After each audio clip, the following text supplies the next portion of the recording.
So we're going to be making these origami 3D, well, 2D because they're flat on the back, star decorations that are going to go on our Midnight Elegance Christmas tree.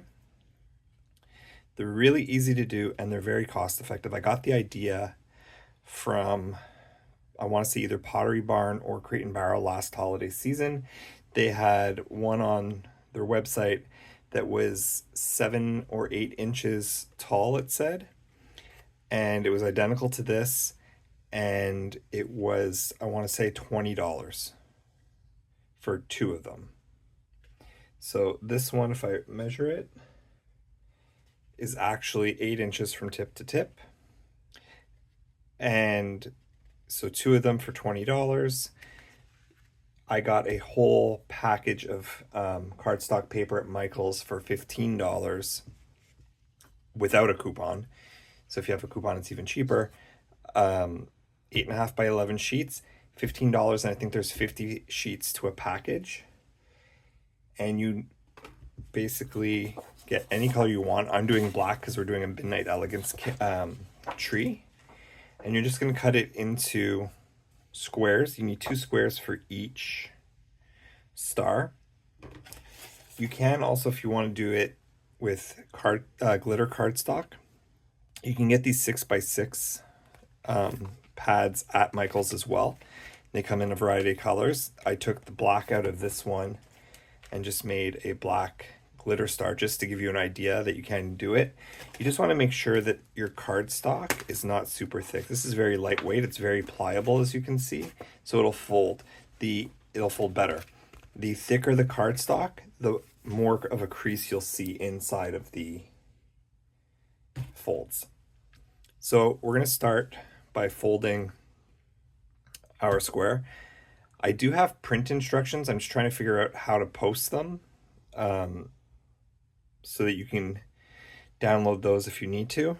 There might be a fee involved. It depends on which site I find to do it from, but I will post the link down below. So starting in a diamond position, I'm going to fold tip to tip. I'm going to use a bone folder. You can get these at a dollar store or your craft store. You can also use a squeegee tool for Cricut if you have one of those, or you can use a ruler. I would just suggest if you use a ruler, you cover it with a piece of felt just to keep the edge soft on it. And now I'm going to turn it, so we started this way. I'm now going to turn it this way, again in a diamond pattern, folding tip to tip, taking my bone folder and just folding it down. Now I'm going to go and put it in a square position, and I'm going to go bottom to top.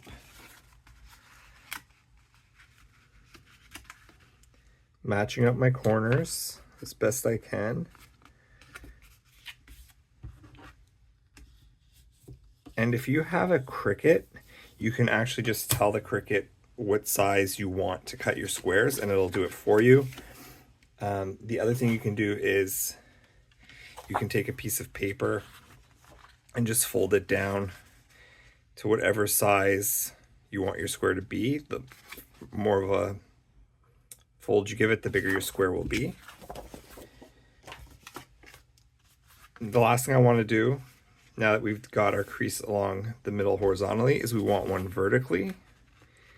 So again, I'm going to fold it in half, corner to corner. I like to pinch the middle down and then use my bone folder to go from the middle out. So now we have our square. It's got a cross in the middle and an X going diagonally. Using our scissors, we're going to cut on the cross lines, so everything going up and down, left and right. And we're going to cut to about 1/2 inch from the center, right to about there. I'm just going to turn and do the same thing,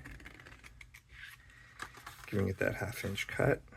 That cut to a 1/2 inch. Like so. Now I'm going to flip it over.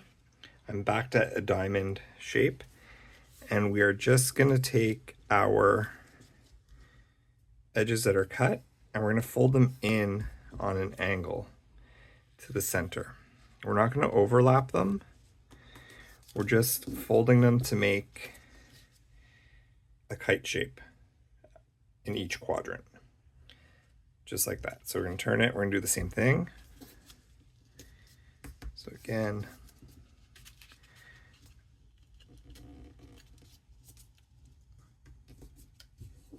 and I'm just using my finger here. You can use your bone folder or your other creasing tool if you want, but I'm getting a decent crease with my thumb as well.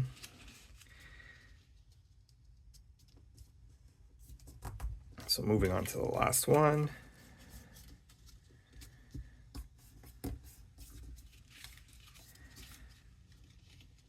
You can manipulate the positioning however is comfortable for you.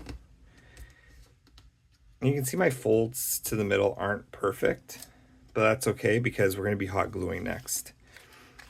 So I just open these up and then I just decide which of these flaps I want to be the top and which one's going to be the underside. This one's going to be the top, so I'm going to take my glue gun. I'm just going to run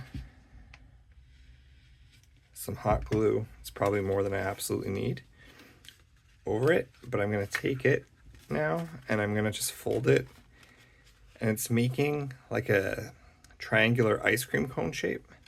I'm just going to pinch it for a second to hold it in place like so. I'm going to move on. I'm going to do the next one. I'm just going to repeat that until all four sides are done. So again, a little bit of hot glue. Just giving a quick press. And I prefer hot glue for this over a glue stick because the adhesion is pretty much instantaneous. You're not waiting for the glue to dry to move on to the next one.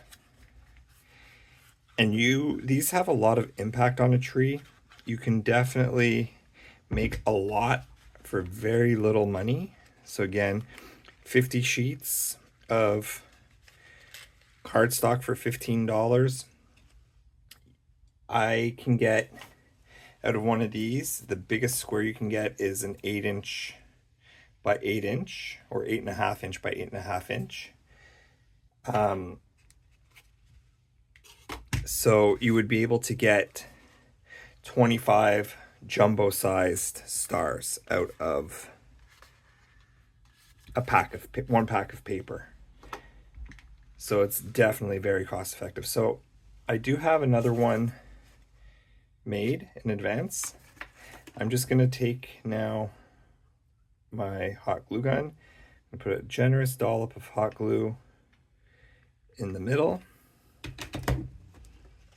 and then turning this so that it's not perfectly flush, but it's counter cornered. Just going to press down. I find it easiest to take it and press in from the back and the top at the same time. It helps the glue stick a bit better. So that is one size. This is a jumbo one that I made. So this was done with an 8" square. And I also made a third size that's a bit smaller. Actually, two smaller sizes. So I have a small, a medium, a large, and an extra large. And these are going to look great with all the other black ornaments that are going to go on the Midnight Elegance tree. And again, you're not limited to black cardstock. You can use whatever cardstock you like as long as it's not too thick. It looks really good as a glitter piece. And if you didn't want to use it in the tree as a statement piece and you wanted it to be an ornament, you can just hot glue a loop of string on the back of this and hang it from your tree. You could also put two of them together if you wanted to, like in a different configuration, but I really like the way the 2-on-2 works and looks. So I hope you enjoyed this tutorial. If you try it out, please show me down below. And don't forget to like, subscribe, and hit that bell notification so you know every time I post a new video.